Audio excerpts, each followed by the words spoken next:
मैं Mohammad Jilani Shah boys high school Taragam से 9th class के बच्चे जो हैं उनको मैं उर्दू पढ़ा रहा हूँ। आज का उन्वान है फैज़ अहमद फैज़। हमने कल फैज़ अहमद फैज़ की गज़लियात पढ़ी, तो दो गज़लियात उनकी हैं आपकी इसमें किताब में, वो दोनों हमने कल पढ़ी। आज हम देखेंगे इनकी हालात ज़िंदगी, फैज़ अहमद फैज़ की हालात ज़िंदगी 115 सफ़ा नंबर पर यह है। अगर आप अपनी किताब का 115 सफ़ा नंबर निकालेंगे, सफ़ा नंबर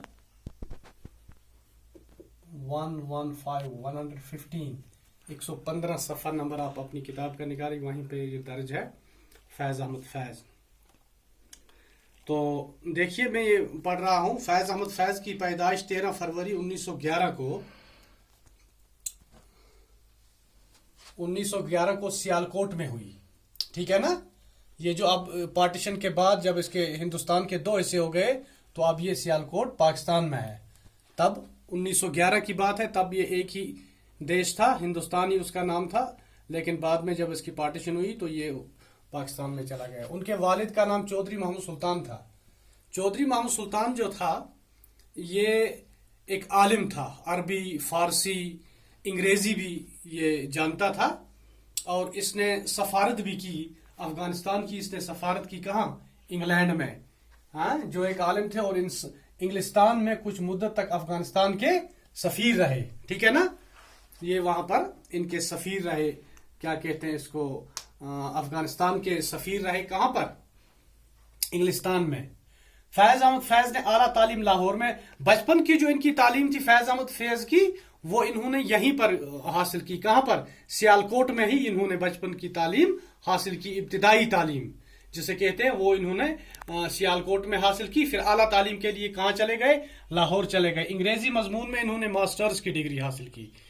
तब उस जमाने की बात है, इन्होंने अंग्रेजी में MA किया और बाद में अमृतसर, चूंकि अमृतसर जो उन दिनों था, अमृतसर एक तहसील एक थी किसकी? लाहौर की। तो इनको मुलाजमत की हैसियत से कहाँ आना पड़ा? अमृतसर आना पड़ा। अमृतसर में इन्होंने ये लेक्चरर की हैसियत से जो है कि तैनात किए गए। एक कॉलेज में इन्होंने लेक्चरर का काम किया। तो इस तरह लेक्चरर की हैसियत से अपनी मुलाजमत का आगाज 1953 में अमृतसर के एक कॉलेज से किया। ठीक है ना। बाद में उन्होंने ये फराइज लाहौर में, फिर यहाँ से वापस चले गए लाहौर, और वहां पर ये काम, दर्स व तदरीस का काम जो है कि अंजाम दिया। फैज का पहला मजमुआ शायरी, शायरी का मजमुआ जो था नक्श फरियादी। क्या इसका नाम था? नक्श फरियादी। नक्श फरियादी 1945 में शाया हुआ। फैज का पहला मजमुआ। ऑब्जेक्टिव टाइप क्वेश्चन किसी वक्त आपको जो है कि एग्जामिनेशन में पूछा जाता है, फैज अहमद फैज के पहले मजमुए का नाम क्या था? तो क्या था नाम? नक्श फरियादी। या ऐसे सवाल आ सकता है कि फैज अहमद फैज का जो पहला मजमुआ है नक्श फरियादी, वो कब शाया हुआ? अगर कब शाया हुआ तो क्या उसका आंसर है 1945 में शाया हुआ। पहला मजमुआ नक्श फरियादी है का नाम है इसका, और शाया हुआ 1945 में। लेकिन उनकी शायरी में इनकिलाबी आहंग के जमाने में ये कैद भी रहे। कैद में भी रहे। इनकिलाबी आहंग कैद के जमाने में पैदा हुआ, और दस्त सबा की इशात से इनकी एक इशात, और एक इशात है दस्त सबा, जिससे ये बहुत मशहूर है। उनकी शहर बाम अरूज तक पहुंच गई, बहुत मशहूर हुए। अरूज की चोटी पर पहुंच गई, बहुत मशहूर हुए इस दस्त सबा इशात की वजह से। उनके कुल 7 शायरी के मजमुए शाया हुए। कितने मजमुए शाया हुए? 7, जिनमें काबिल जिक्र कौन कौन से? जंदान नामा, दस्त तंग, सरवादिये सीना, शाम शहर याराम, मेरे दिल मेरे मुसाफिर, ये काबिल जिक्र हैं इसके शायरी के मजमुए। फैज को सोवियत यूनियन का सबसे बड़ा एवाज, रशिया जिसको कहते हैं, सऊदी USSR, तब ये इकट्ठे था USSR, United states of Russia, ये तब इकट्ठे था। तब इसके टुकड़े नहीं हुए थे ना, तो उसके बाद इसके टुकड़े हुए, अलग अलग नेशन इसके बन गए।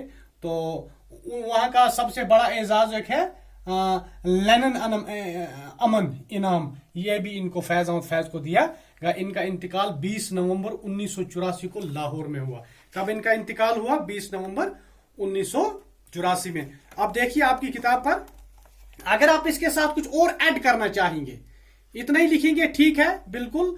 तो अगर आप इसके साथ ऐड करना कुछ चाहेंगे तो ऐसे है, फैज को सोवियत यूनियन का सबसे बड़ा एजाज लेनिन इनाम अमन इनाम दिया गया। फैज अहमद फैज का ये कमाल है, आप अपनी किताब निकालिए पेज नंबर 116 इस वक्त का, ये कमाल है कि उन्होंने गजल की क्लासिकी रिवायात से पूरी तरह इस्तेफादा किया, क्लासिकल, और इसे इनकलाबी फिक्र से हम आहंग करके एक बिल्कुल नई कैफियत पैदा की। उनका ज़ौक़ शेर बड़ा रचा हुआ और बालिदा था।